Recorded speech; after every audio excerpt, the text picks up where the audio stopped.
एक गांव था जहां फूलों की खेती हुआ करती थी। उस गांव के जो पूर्वज थे ना, वो पूर्वज बहुत ही दयालु थे। उनके दयालु स्वभाव के कारण ही देवताओं ने उन्हें वरदान दिया था कि उनके खेतों में परी आकर फूल खिलाने का काम करेगी। ये सिलसिला एक सदियों से चला आ रहा था और जो परी ये काम करती थी उसका नाम था रेशम परी। रेशम परी रोज आया करती थी और आकर उन फूलों को खिलाया करती थी और चले जाया करती थी।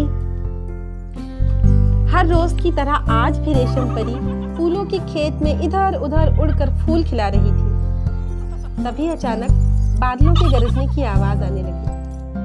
परी अपनी ही धुन में मग्न थी। उसे पता ही नहीं चला कि कब तेज बारिश आ गई।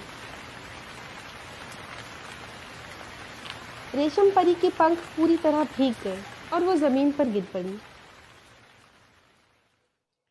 उसके पंख पूरी तरह से भीग चुके थे। वो उड़ने की कोशिश करने लगी, लेकिन पंखों के भीग जाने के कारण वो उड़ नहीं पा रही थी।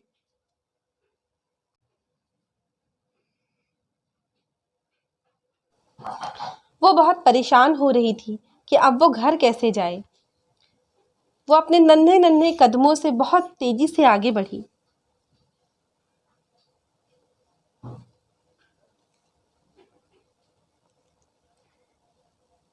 तभी एक विशालकाय जानवर उसे अपने पीछे दिखाई दिया। वैसे तो वो जानवर ज्यादा बड़ा नहीं था, लेकिन नन्ही परी के आगे वो बहुत बड़ा सा लग रहा था। परी उसे देखते ही डर गई। उसकी बड़ी बड़ी आंखें थीं, उसके 6 पैर थे। नन्ही परी के सामने वो किसी राक्षस सा प्रतीत हो रहा था। नन्ही परी तेजी से भागी और वो उसके पीछे भागा।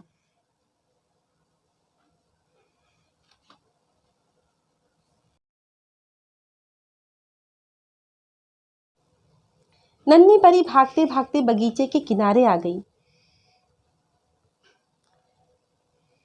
सामने से आ रही मुन्नी ने परी को देखा और उसे गोद में उठा लिया।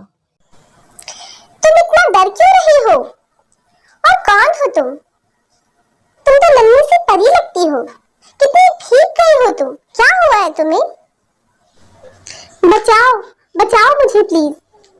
मैं रेशम परी हूँ। मैं इस गांव के बगीचे में फूल खिलाने आती हूँ। आज भी मैं फूल खिलाने ही आई थी कि अचानक बारिश तेज हो गई। मेरे पंख पूरी तरह से भीग गए।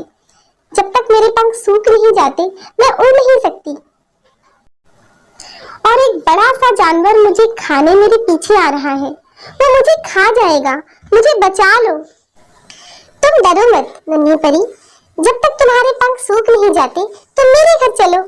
ऐसा कहकर मुन्नी परी को लेकर अपने घर चली जाती है। रेशम परी, तुम इस कमरे में ही रुको। जब तक तुम्हारे पंख सूख नहीं जाते तुम यहीं आराम करो। मैं आती हूँ। ये कहकर मुन्नी कमरे से बाहर चली जाती है।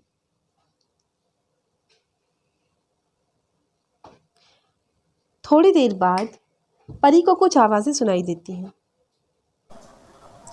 आज भी हमारे घर में खाना बनाने को कुछ नहीं है। ऐसा कब तक चलेगा? हमारा तो ठीक है, लेकिन मुन्नी का क्या? तुम्हें जल्दी ही कुछ करना पड़ेगा। क्या करूं मुन्नी की माँ? गांव में सभी लोग खेती करके अपना जीवन चलाते हैं, लेकिन भगवान ने हमें कोई खेत भी तो नहीं दिया। कुछ तो करना पड़ेगा, ये मैं भी जानता हूँ। ऐसा करता हूँ, कल मैं सेठ जी के पास जाता हूँ और देखता हूँ शायद मुझे वहां कोई काम मिल जाए। ऐसा कहकर भोला वहां से चला जाता है और उसके पीछे पीछे मुन्नी की माँ भी कमरे से बाहर चली जाती है। परी ये सब सुन रही थी। वो ये सब सुनकर बहुत दुखी होती है और उनकी मदद करने की सोचती है।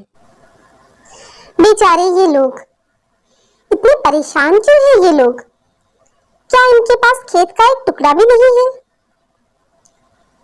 मैंने सोच लिया है, मैं इनकी मदद जरूर करूंगी। मुन्नी ने भी तो मेरी कितनी मदद की। आज वो नहीं होती तो पता नहीं क्या होता। लेकिन मैं इनकी मदद करूं कैसे? हाँ, ये ठीक रहेगा।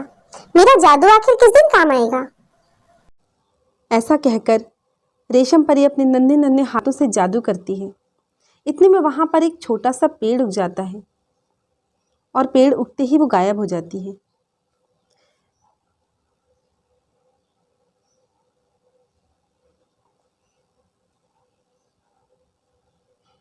थोड़ी ही देर के बाद भोला भी वहां आ जाता है। अचानक ही उसकी नज़र वहां पर उगे पेड़ पर पड़ती है और वो चौंक जाता है।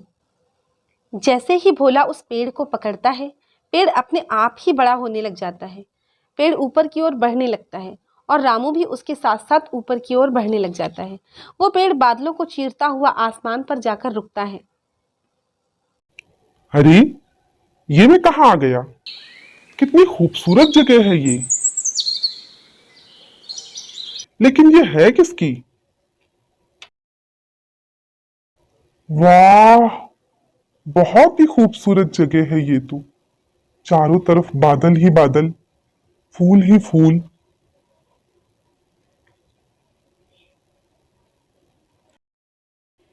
कितनी सारी तितलियां हैं ये। लेकिन मैं यहाँ आया कैसे? आखिर उस पेड़ में ऐसा क्या था जिसको पकड़ते ही मैं यहाँ आ गया? कौन लाया होगा मुझे यहाँ? तुम बादलों पर हो भोला, वो पेड़ मैंने ही लगाया था। मैं रेशम परी हूँ, मैं तुम्हें सब कुछ बताती हूँ। मैंने तुम्हारी और तुम्हारी पत्नी की बातें चुपचाप सुन ली थी। इस तरह परी अपने साथ बीती हुई सारी घटना भोला को सुना देती है। भोला ध्यान से उसकी बातें सुनता हुआ कुछ सोच रहा था।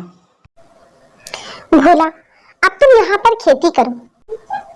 ये जादुई बादल है भोला, तुम जाओ और फूलों के बीज ले आओ। जैसे ही तुम इन बादलों पर बीज डालोगे, यहाँ बारिश होने लगेगी और थोड़ी ही देर बाद ये फूल खिलकर तैयार हो जाएंगे। फिर तुम उन्हें ले जाकर बेच देना।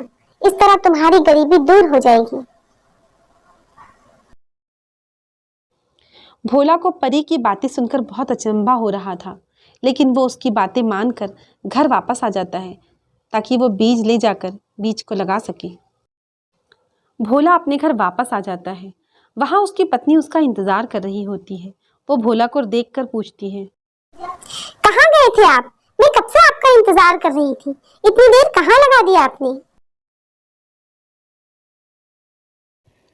अरे मुन्नी की माँ, तुम नहीं जानती आज मेरे साथ क्या क्या हुआ। बैठो, मैं तुम्हें सारी बातें बताता हूँ। ऐसा कहकर भोला अपनी पत्नी को सारी कहानी सुनाता है। भोला की पत्नी ये सब सुनकर बहुत खुश होती है और वो दोनों ही बादलों में बीज बोने के लिए बीज इकट्ठा करते हैं।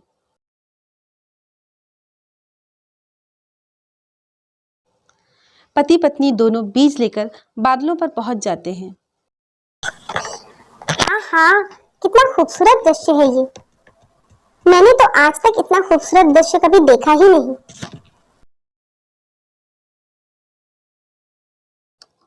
ऐसा कहकर दोनों बादलों में बीज डालने लग जाते हैं।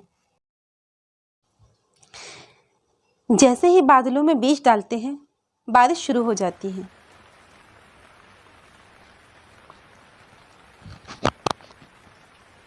थोड़ी ही देर बाद फूल खिलने लग जाते हैं।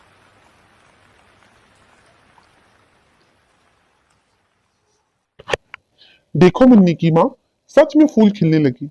ये कितने सुंदर हैं। हाँ, सच में।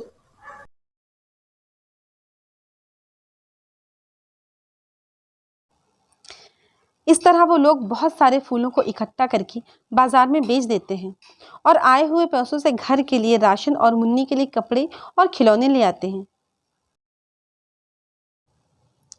धीरे धीरे करके भोला और उसके घर वाले बहुत धनवान हो गए और गरीबों की सहायता करने लगे। मुन्नी को भी ये सारी बातें पता थी। मुन्नी रेशम परी को बहुत याद किया करती थी। वो अक्सर उस पेड़ के पास बैठा करती थी कि शायद कभी रेशम परी उससे मिलने आ जाए।